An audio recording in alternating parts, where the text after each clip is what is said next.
everybody, it's your girl C-Wit with a special hump day session of C-Wit Sessions. What is C-Wit Sessions? I am so glad you asked. C-Wit Sessions is a pop-up conversation in a pop-up location with a surprise guest. And this guest today is no stranger to me. She is a friend, a colleague, and in the midst of something very exciting that I had to come and talk to her about. Please join me in welcoming Mrs. Toya Robinson of the Metropolitan Oasis, now the Oasis. And we are here in beautiful Midtown Gary on 16th and Broadway. And I know that you and I connected earlier in the year when you shared the exciting news that you were revamping your organization and that grants have been secured and that services were going to move forward. Yes. But now you are in full swing, full speed ahead. So I said, hold up, let me get on the bandwagon and get everybody in the loop of what is going on with the Oasis. Yes, Toya. ma'am. Thank you, Chelsea. As always, it's a pleasure. And may I say, you look amazing. Thank you. Congratulations on all of your recent successes, personally and professionally. I'm really excited to be here again with you to discuss what's on the horizon for the Oasis.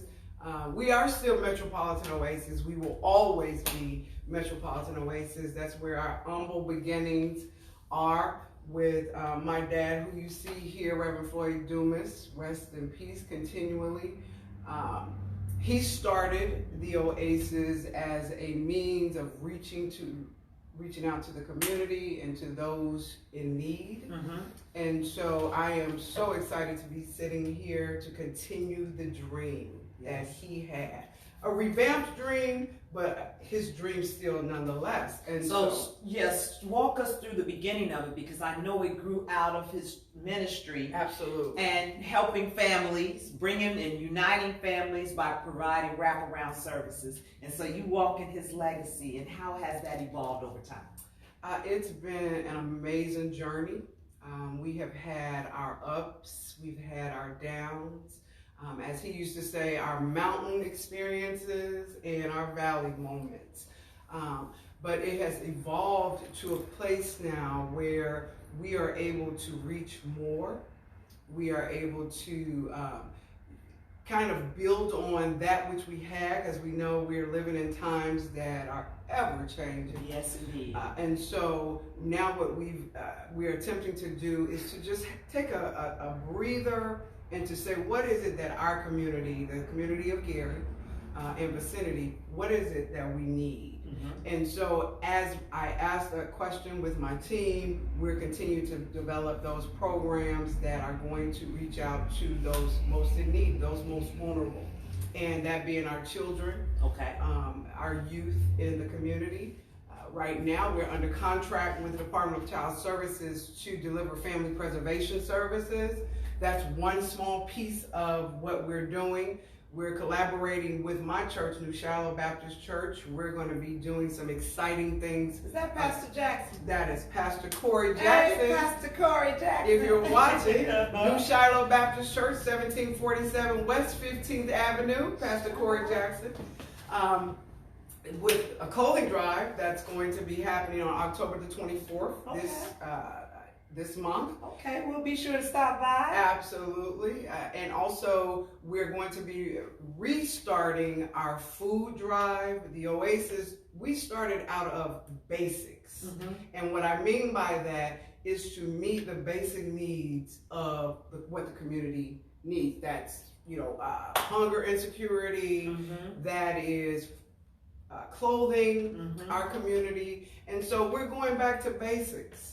And when I think about the term Oasis takes me back to social studies class. Remember how you learned those different terms or geography, one of those courses, and it's like the Oasis is that place where you land and all that you need is there. Absolutely. It's like you're the island by itself, Absolutely. but everything you need is on the Oasis. That's and so it. that's the perfect name for this organization. But you kind of glossed over when you said you had the contract with Department of Family and Children's Services. Why you say that's a portion, That's a big deal because that's not an easy feat to secure contracts with them. And I know that you had previously had some contracts for like 19 years, and then almost there was a break. 25 years. Yes. And so this whole revamping, can you explain to our viewing audience kind of how that contract works and some of the amazing services that are coming out of that? Absolutely.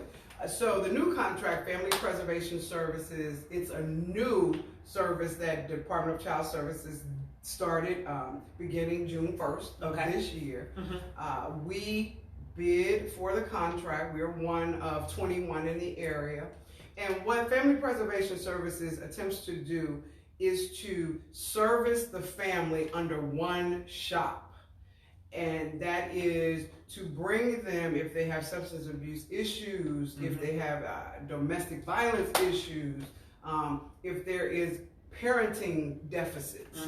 They want one agency like an Oasis to provide those services to help them be guided back on track. Gotcha. Is this Gary proper for you, or do you provide services for all of Northwest Indiana? Northwest Indiana. Okay. Just want to make sure Northwest Indiana is our service area. Okay. And the biggest thing is we want families to feel secure under one roof in getting services. Previously, what the contract that we had was community-based services, which we had for 25 years, and we absolutely had an amazing journey with that contract. Now we are in a different kind of era of service delivery based on the federal guidelines that have been passed throughout different states, state of Indiana being one of them. And so we are going to attempt to, well, no, we're not going to attempt. We're going to. There you go. Yes. There you go. We're going to build off of those services to expand what other delivery areas that we can be of service to our community. That is wonderful. And I love the fact that you're connecting your organization with your church, because church is that's the way you find the families, and that's where the family, the nucleus of the family is. Absolutely. I have to ask you, in a season of COVID, how does that impact the services that you deliver? What pivots did you have to make to ensure that the family preservation programs and all the other programs that you're facilitating still go forward? Absolutely. So what we've done, and we are still continuing to do, we are working remotely. Okay. Our services, however, are in the home. So our case managers, our therapists are actually going to the homes to deliver those services, because we have to ensure the safety of the children. Right. The main goal for the Family Preservation Service contract is to ensure that children are safe in their home. Yes. Because we know they are they feel more secure. They are familiar environment. Exactly. Mommy is there, dad with their families. That's absolutely. Right. And so it's up to us, the Oasis, to go in to ensure the children are safe and can remain at home. So we have done, as most organizations, we ensure we have our masks. We have a COVID contract that each client has to sign in terms of, we will wear a mask. No one has tested positive within the last 14 days. Social distancing. The whole thing. We've had training with our staff on, how to be safe when you go into the homes, and how to immediately report any inconsistencies you may see when you go into those homes weekly. I'm just glad you're back. If you're just tuning in, where have you been? It's your girl, C. Witt. I am here talking with Toya Robinson, who is the CEO of The Oasis, located at 1649 Broadway, but for now they're delivering services remotely. How does your organization identify the families?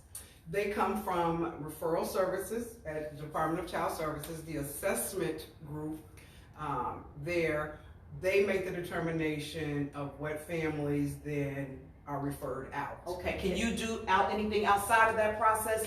Or say there's a family watching now and they say, we need some of these wraparound services. Do they have to start with the Department of Family and Children Services and say, I would like to be referred to the Oasis? Unfortunately, there does have to be a report of abuse or neglect. And so that's something that we, of course, don't want any family to have to go through. Okay. But in order to be referred to that particular service, yes. It will come through there. It will come through the Department of Child Services. Okay. That's something else we're working on as well. And I'll be working with you. Yes, you will. We're so excited to have CWIT representing us.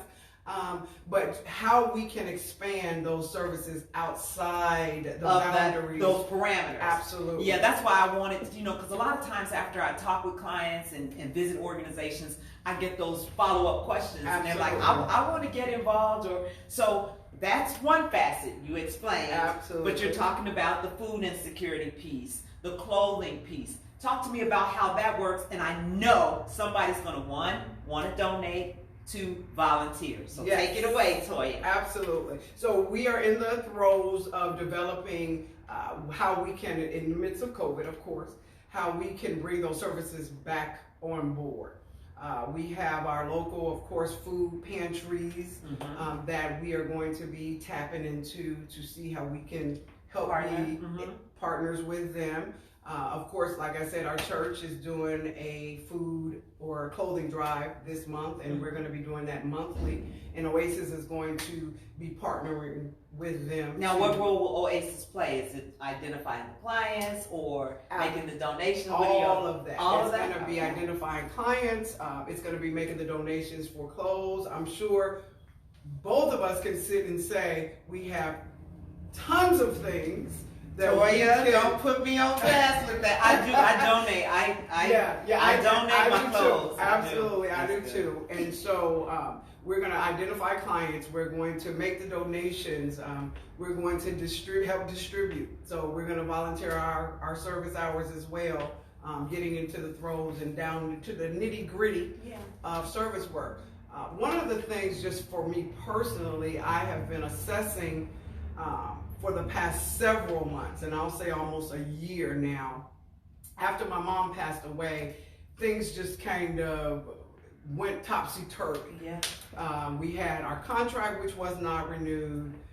Then my mom passed away, and it was a lot of different moving parts.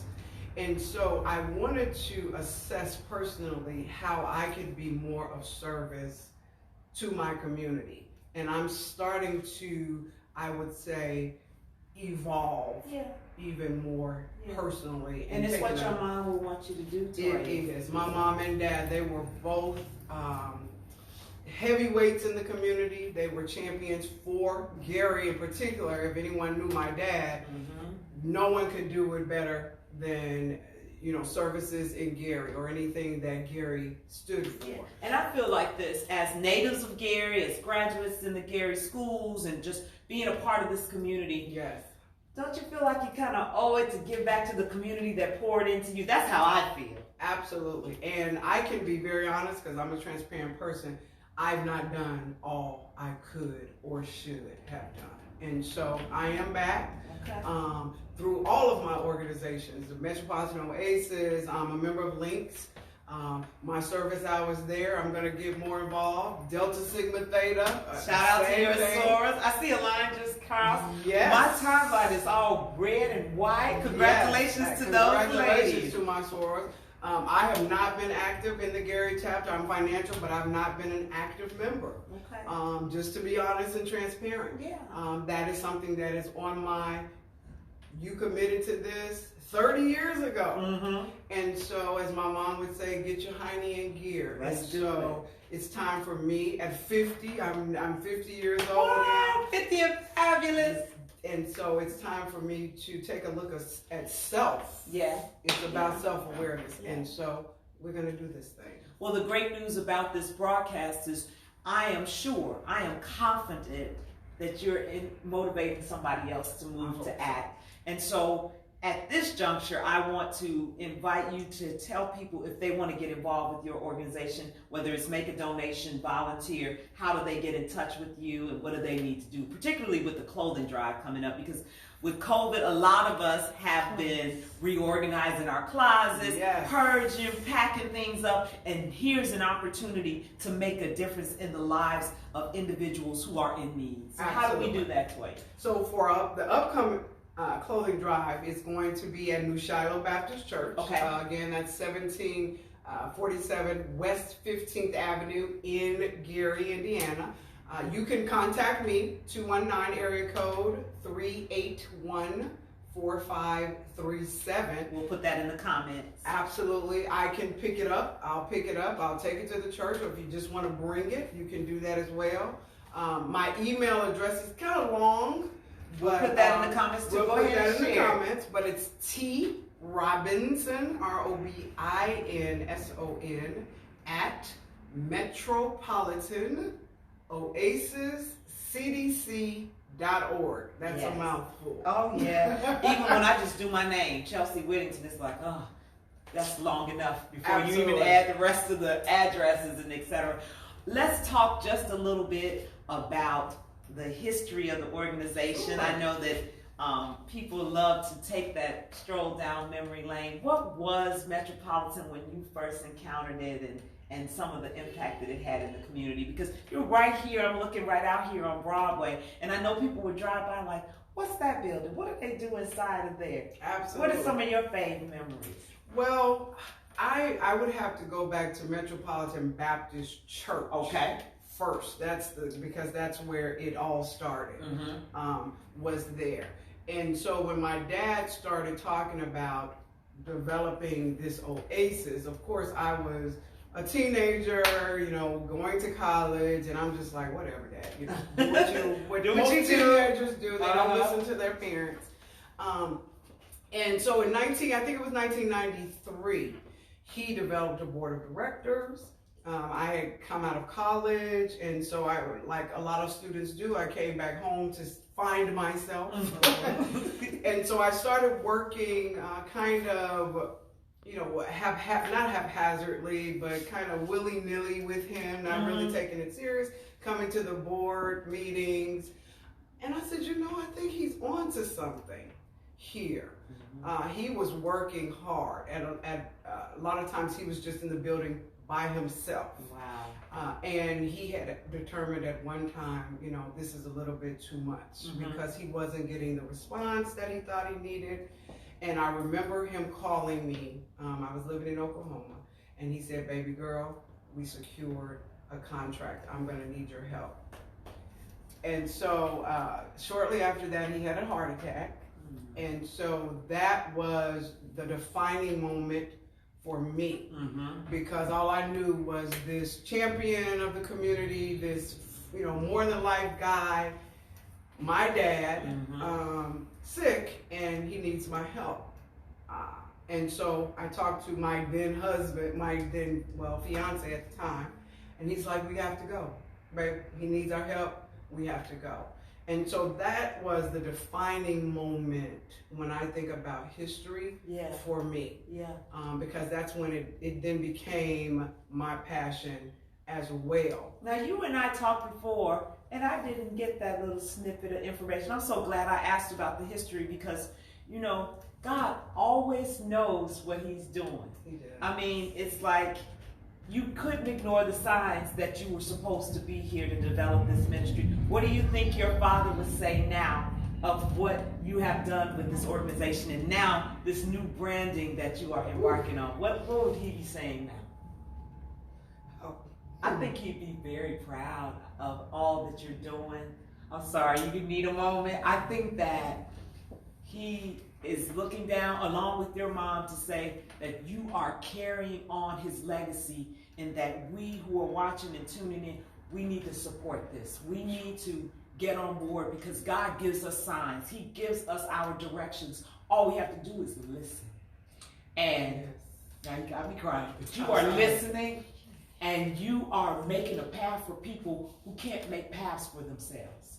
And so I need you to know that you're doing the right thing, and that we are going to be here to support you, to make sure that this next level that you're taking the Oasis to is going to happen. And so if people want to get in touch, you have a new website. Yes. I'm going to pivot, y'all, so that our makeup stays intact.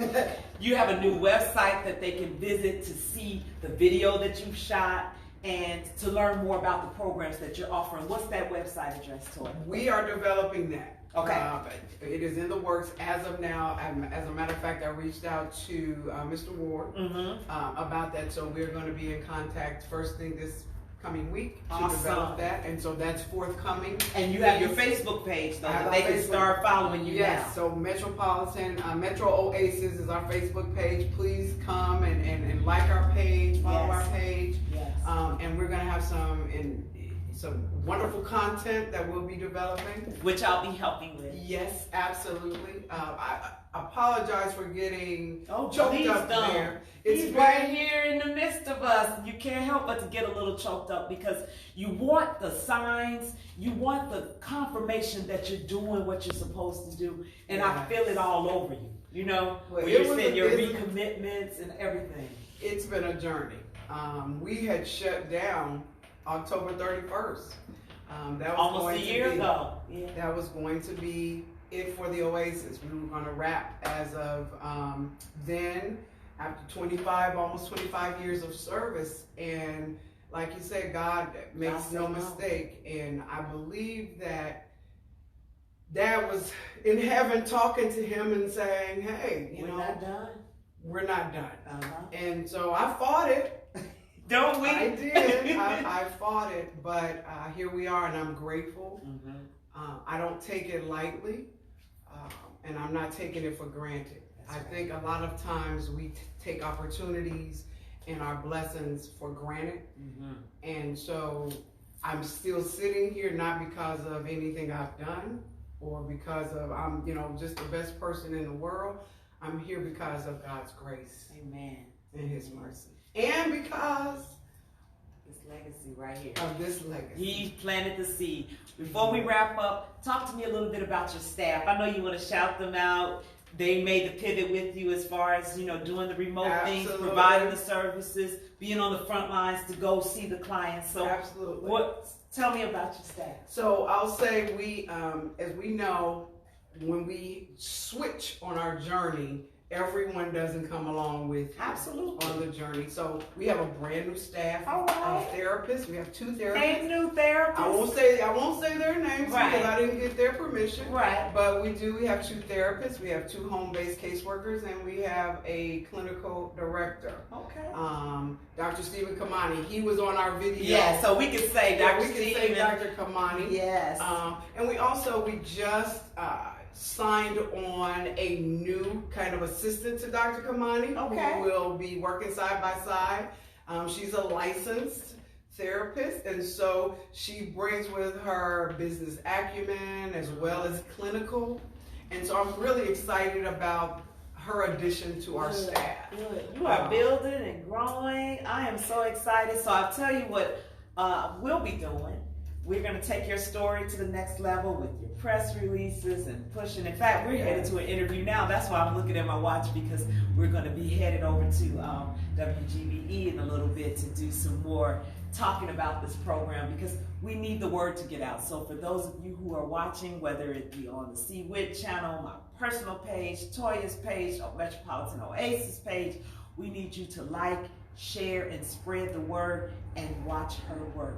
Watch her grow. Watch this ministry, this community organization, not only come back, but elevate to a level, to heights unseen. That's my confirmation. That's my wish, my prayer for you in this organization. And whatever we can do from the CWIT side, we're going to do it to make sure it works. Thank you very, very much. I'm just privileged and honored to have been sitting here with you. Yeah, CWIT session. I have one last thing I need for you, because there's always that one person that's watching that's like, man, I have an organization in my mind. I have an idea in my mind. I'm thinking about it. What would you say to that person who's watching, that's on the fence, that says, I want to make a difference in my community and I have an idea, but I haven't taken that step out there to get it done? Toya, talk to them.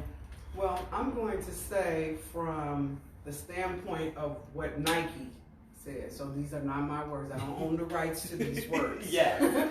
Just do it. Just do it. And my mom used to tell me when I'd say, Mom, I'm just afraid. I'm scared to step out there. I'm scared to. She used to say to me, Toya, do it scared.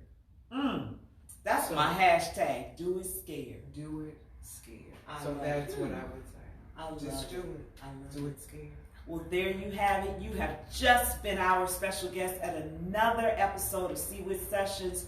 It's a pop-up interview in a pop-up location with a surprise guest, and she did not disappoint. She kind of messed up my mascara, but I'll fix that for the radio interview. So if you're following along with us, you can go ahead and tune in to WGVE or the Back in the Day Block Party on Facebook at 4 o'clock.